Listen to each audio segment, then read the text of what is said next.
Hi everybody, welcome to August and welcome to Oxford News This Week. I'm Terry Stiles with my co-host Jim Hughes. We made it together again. And in this week's news, special circumstances for Oxford Village voters, extra expenses push school project $1 million above budget, and summer concert series draws out a community. So sit back and stay tuned because you're watching OCTV, Oxford News This Week.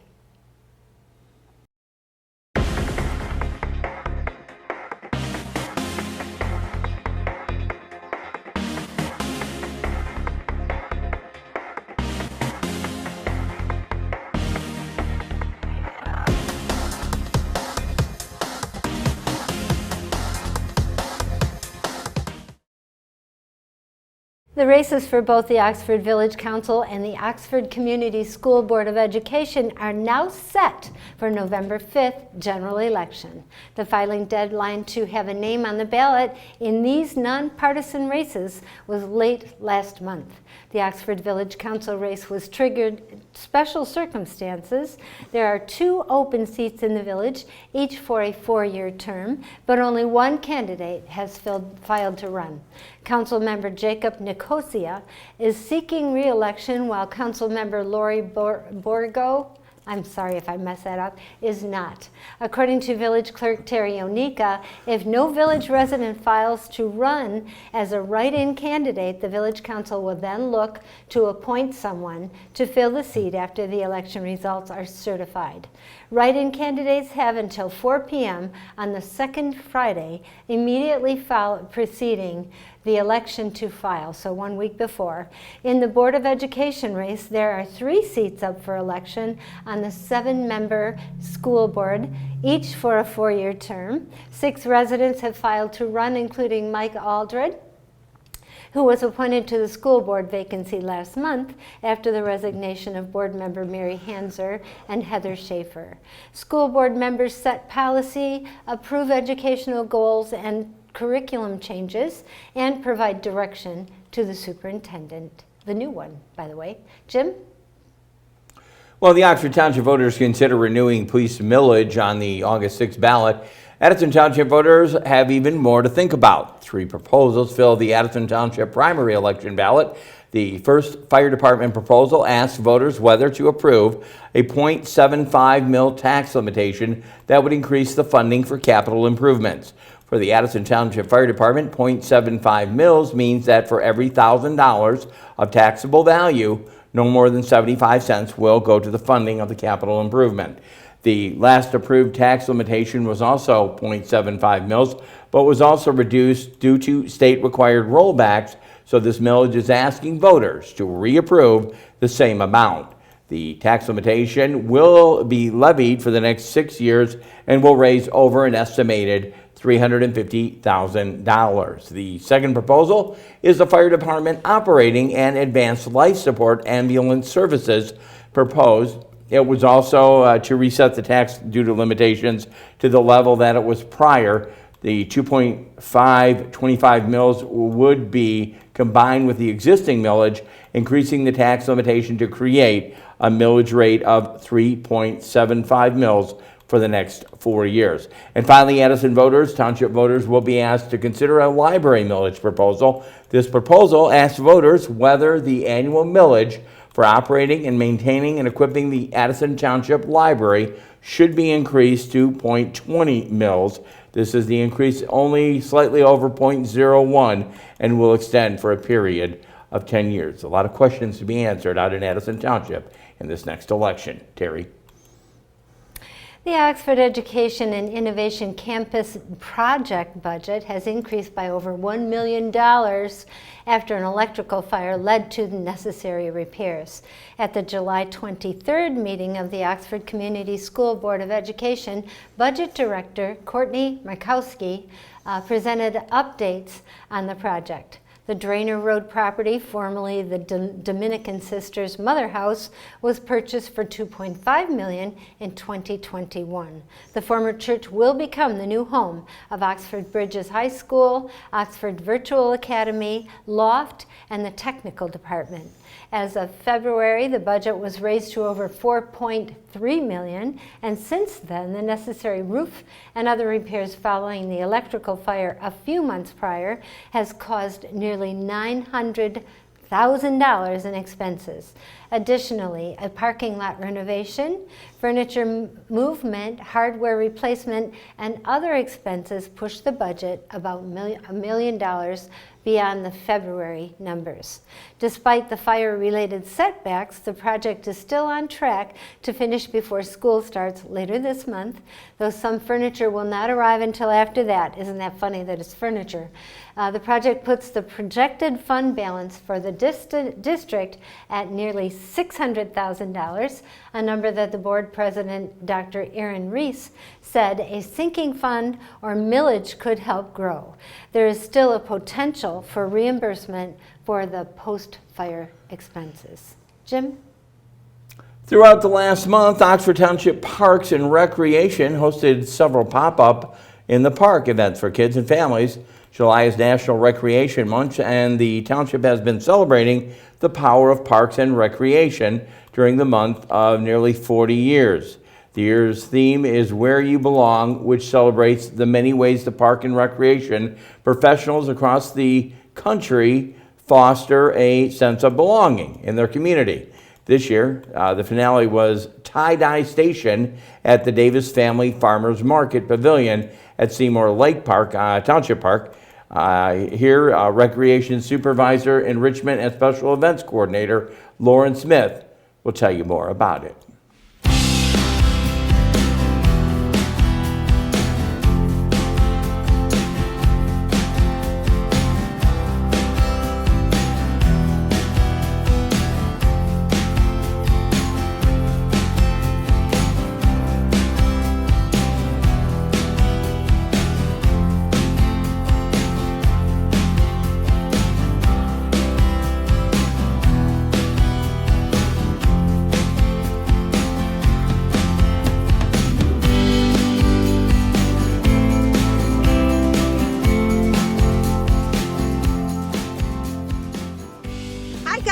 Welcome to Seymour Lake Township Park. It's a beautiful day for our pop-up in the park. Today we're doing tie-dyeing out here at our Davis Family Pavilion out here at Seymour Lake Township Park, where we have our farmers market on Saturdays. So if you haven't been out, come on out. That runs all the way through October, 9 a.m. to 2 p.m. So that's the pavilion we're by. And then right out here we've got 4 different colors of dye. We've asked basically make the mess here, bring your item, make the mess here, and then take it home with directions on how to wash out your shirt and wear. So we've got the 4 colors, we've got community members out here, we bag it up, send it home. Just another way for our pop-up in the park to celebrate Parks and Recreation Month, which started in 1985. We're going on almost 40 years. So July is Recreation Month, honored through the National Recreation Association, so all of the states in the United States here. And then on July 19th, back up a couple days, was actually Parks and Recreation Professional Day. So just like nurses, doctors, we have our own day. So we are out here celebrating, and we would love for you to join us next time. Oh no.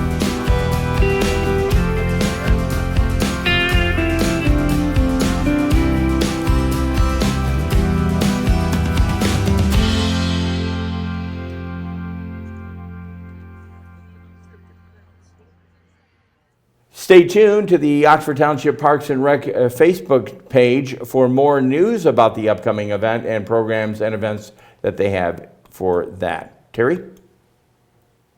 The Oxford Fire Department is offering a free car seat inspection event to ensure children are riding as safely as possible. In Michigan, children are legally required to ride in a car seat until they reach 8 years old or the height of 4'9". Oxford Fire Inspector Lieutenant Sarah Racer and her 3-month-old daughter, Sadie, are inviting parents, grandparents, and guardians of all ages to visit the station number 1 to learn proper installation techniques. Next Tuesday from 2 to 5 p.m., Oxford Fire Department members will provide information on the proper wear of shoulder and lap belts and the importance of rear-facing seats.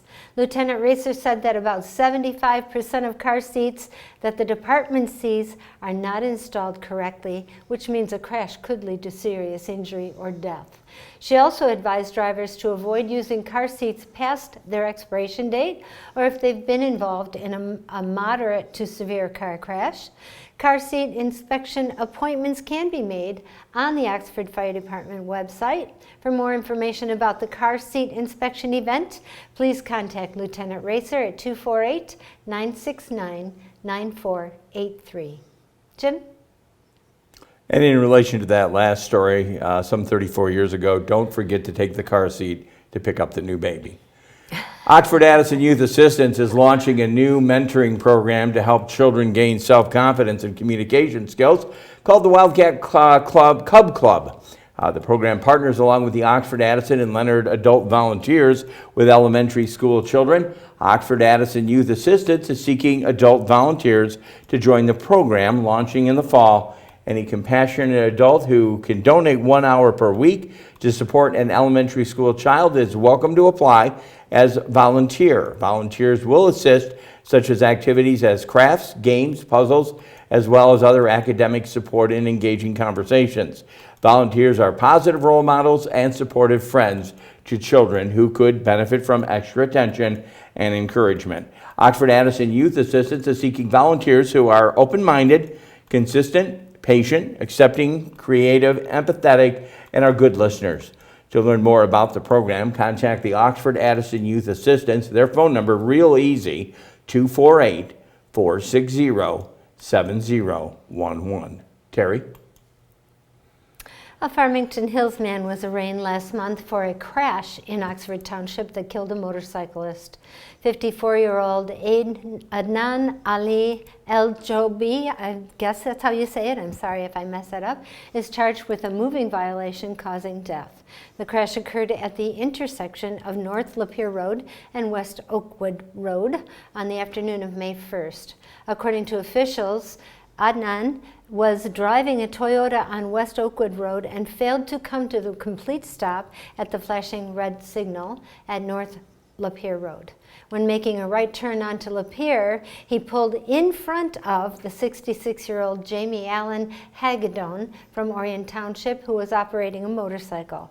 After crashing into the Toyota, Hagedorn was thrown from his motorcycle and landed in the median of the road.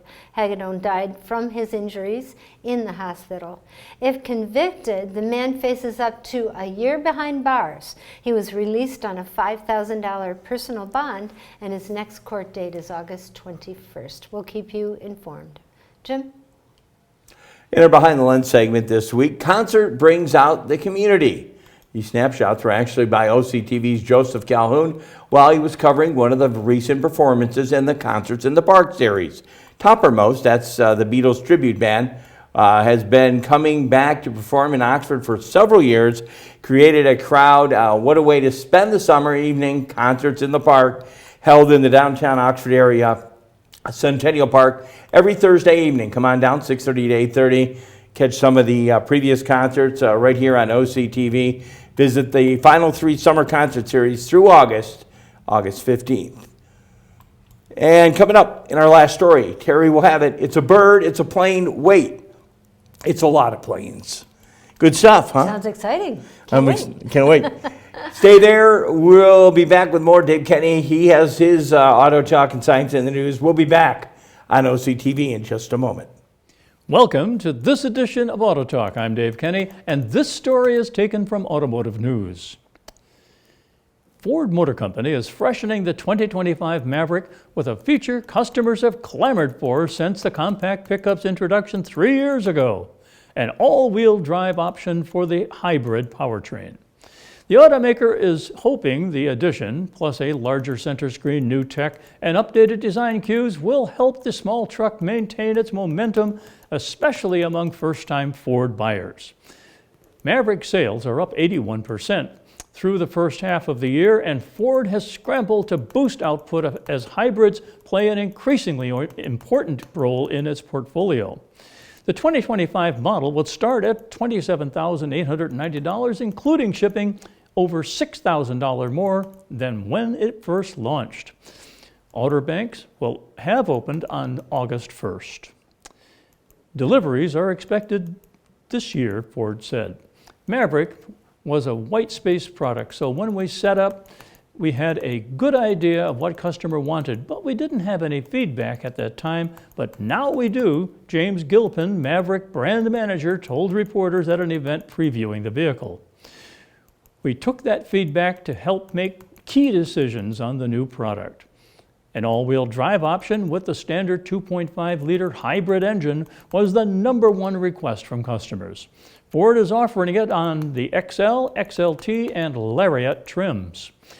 The all-wheel drive hybrid configuration is set to generate 191 horsepower and 155 pound-feet of torque, Ford said. If customers add a trailer tow package, the truck will be able to haul up to 4,000 pounds. The all-wheel drive hybrid version is expected to get 40 miles per gallon in the city, officials said. The front-wheel drive hybrid configuration, which is standard, is expected to get up to 42 miles in the city. Maverick retains an optional 2-liter EcoBoost engine that is expected to generate 238 horsepower and 227 pound-feet of torque. Also new for the 2025 model year, Ford is turning the Tremor off-road package into a trim level. The interior was updated with a new standard 13.2-inch touchscreen that is 5 inches larger than what's on the outgoing model. The truck comes with a Sync 4 infotainment system that includes Apple CarPlay and Android Auto compatibility. Ford said that trailer hitch assist and trailer backup assist are standard on the Lariat and the Tremor trims. The interior also includes new accent colors and materials depending on the trim. The exterior features a new grille, bumper, and headlamps. Ford will offer a new black package with a unique grille, black roof, black badges, and 19-inch gloss black wheels. The Maverick will continue to offer a 4.5-foot flex bed, which Ford officials have labeled a do-it-yourself canvas. The bed has slots stamped into the side that can fit 2x4 lumber, giving owners the option to divide the storage areas and create a do-it-yourself bike rack. Ford said the bed, coupled with the multi-position tailgate, is large enough to fit up to 18 full sheets of half-inch 4x8-foot plywood. There's also a 110-volt outlet. Ford has been pleased with the Maverick's performance since it debuted in 2021. 60% of buyers are trading in vehicles from other brands and segments, including small SUVs and compact sedans. The popularity of a small, affordable pickup, which competes with the Hyundai Santa Cruz, has prompted rivals like Toyota to consider adding their own. Well, that's it for this edition of Auto Talk. I'm Dave Kenny. Stay tuned to Oxford Community Television. Welcome to This Week in Sports. Although many of our local teams are out for the summer and limbo, we've got some pro team trades to report. Major League Baseball, big trades if you're a Tiger fan, or maybe you're a little depressed by this.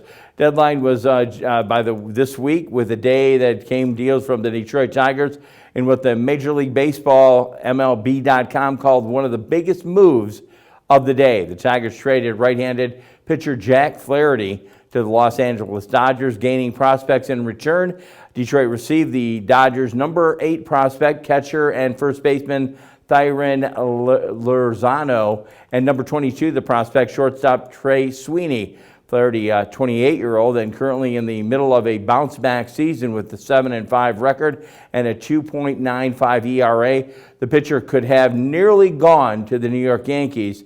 As The Athletic reports, the deal was dropped after the Yankees reviewed Flaherty's medical records during their one-year deal with the pitcher this season. The Tigers had reduced Flaherty's workload to keep him healthy after the history of his injury. Following the deal, MI Live reported that the Tigers were thrilled what they had gotten in return. The number 8 prospect has years of development ahead of him, while the number 22 is considered the closer in the big leagues. The trade was one of the 4 deals made by the Tigers during the deadline. And again, stay tuned to Oxford Community Television, as we'll be having fall sports.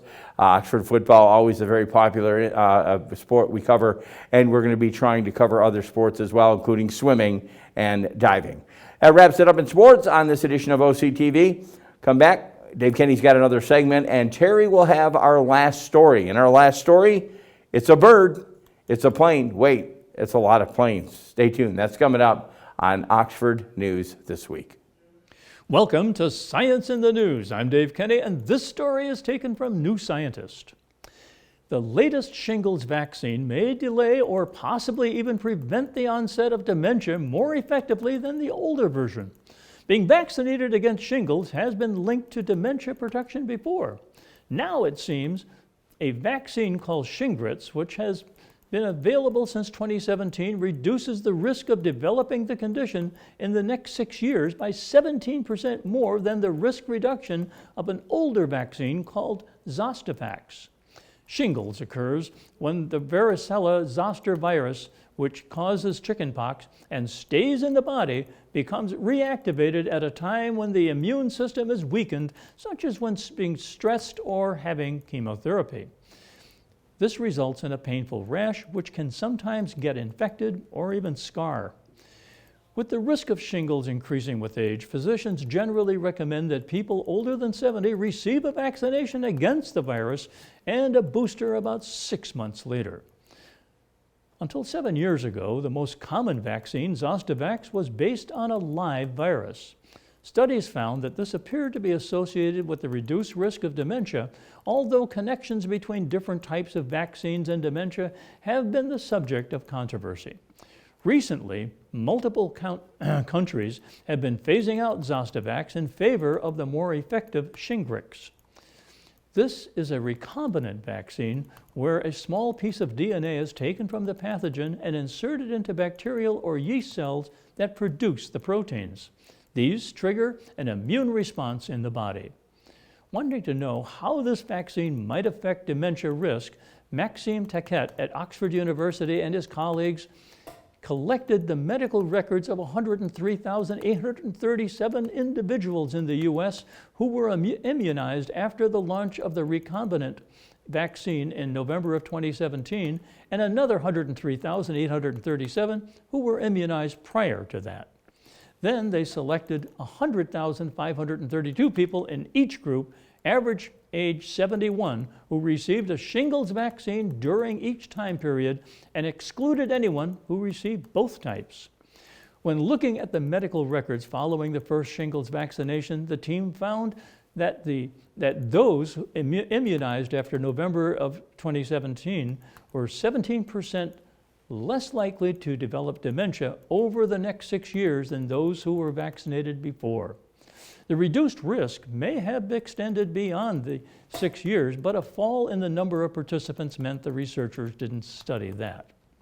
Women seem to be particularly benefiting from the new vaccine, despite both sexes going on to have a similar rate of shingles. The reason for the risk reduction is unclear, although it's possible that herpes zoster infections contribute to dementia, so the vaccine that more effectively protects against the virus also better wards off dementia, says Taquet. The study is thorough and well carried out, even though it is based on medical records that do not provide other important information, such as people's physical activities and diets, says Pascal Geldsitzer at Stanford University. People who lead healthy lifestyles, which may reduce the risk of dementia, could have waited for a more effective vaccine to come out, he says.